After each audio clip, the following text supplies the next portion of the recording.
நல்ல செய்தி வந்துடுச்சுப்பா. நல்ல செய்தி வந்துடுச்சு. ஆருத்ரா கோல்டு முதலீடு பண்ணியிருக்கக்கூடிய முதலீட்டாளர்களுக்கு ஒரு நல்ல செய்தி இந்த வீடியோவில் சொல்லியிருக்கிறேன். இந்த வீடியோ ஸ்கிப் பண்ணாமல் பாருங்கள். இந்த வீடியோ பிடிச்சிருந்தா லைக் பண்ணுங்கள். தமிழக அன்பர்களே, தமிழக சொந்தங்களே, இந்த உங்களுக்காக இந்த வீடியோ போட்டிருக்கேன். இந்த வீடியோ ஸ்கிப் பண்ணாமல் பாருங்கள். புதிய நண்பர்கள் யாரும் சப்ஸ்கிரைப் பண்ணி ட்விட்டர் சேனலுடைய நெருங்கிய சொந்தங்களை ஆடுங்க.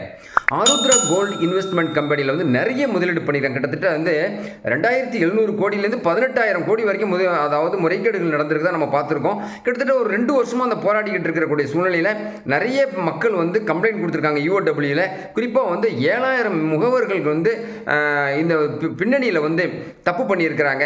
மக்கள்கிட்ட வந்து சரியான முறையில் விளக்கம் சொல்லலை. அதனால் வந்து இவ்வளோ பெரிய லாஸ் ஏற்பட்டிருக்கு. கொரோனாவுடைய காலகட்டம் இருந்ததுனால இந்த பணத்தை கொடுக்க முடியல நம்ம பார்த்துருக்குறோம். இப்போ பார்த்தீங்கன்னு சொன்னீங்கன்னாக்கா யூஓடபிள்யூ போலீஸார், அதாவது குற்றப்பிரிவு போலீஸார் வந்து என்ன செஞ்சிருக்காங்கன்னா 500 முகவர்கள் மேலே வந்து வழக்கு பதிவு செஞ்சு அவங்களுடைய சொத்துக்களை வந்து முடக்கி இருக்கிறதா புதிய செய்தி இன்னைக்கு வெளியிட்டிருக்கிறாங்க. 5/2/2024 ஒரு சூப்பர் செய்தி நமக்கு கொடுத்துருக்காங்க. இதன் அடிப்படையில் ராஜசேகரன் வந்து கடந்த மாதம் ஜனவரி மாதமே வந்து அபுதாபியில் கைது பண்ணியிருக்கிறாங்க.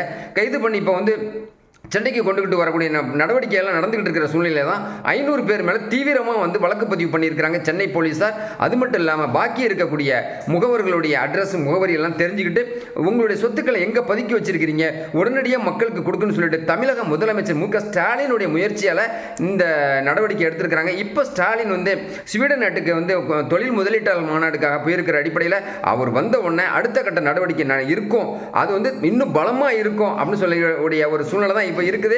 இப்போ வந்து நம்ம நியூஸ் ரிப்போர்ட்டர் மாதிரி நம்ம பேசிக்கிட்டு இருக்கோம்னு சொல்லிட்டு ஒரு ஸ்பெஷலாக அந்த வீடியோ போட்டிருந்தாலும் எல்லாம் ஒரு சஸ்பென்ஸாக பார்த்துக்கிட்டு இருந்தாலும் நம்ம வந்து தமிழக மக்களுக்கு வந்து உடனுக்குடன் சுட சுட செய்திகளை சொல்லிக்கிட்டு இருக்கிறதுல ட்விட்டர் சேனல் எப்பவுமே நம்பர் 1 இருக்குன்னு சொல்லிட்டு இந்த வீடியோ மூலமாக தெரிவிச்சிருக்கிறேன்.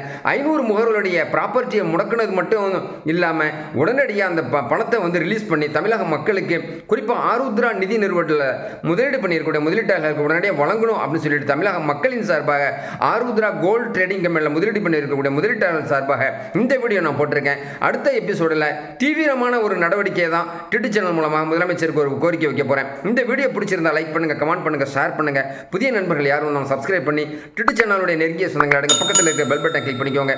அப்புறம் நோட்டிஃபிகேஷன் உடனுக்குடன் வந்து கிடைக்கும் நண்பர்களே. நல்ல செய்திக்காக எப்பவும் காத்துக்கிட்டே இருங்க. ட்விட்டர் சேனல் எப்பவுமே உங்களுடன் நண்பர்களே. நன்றி.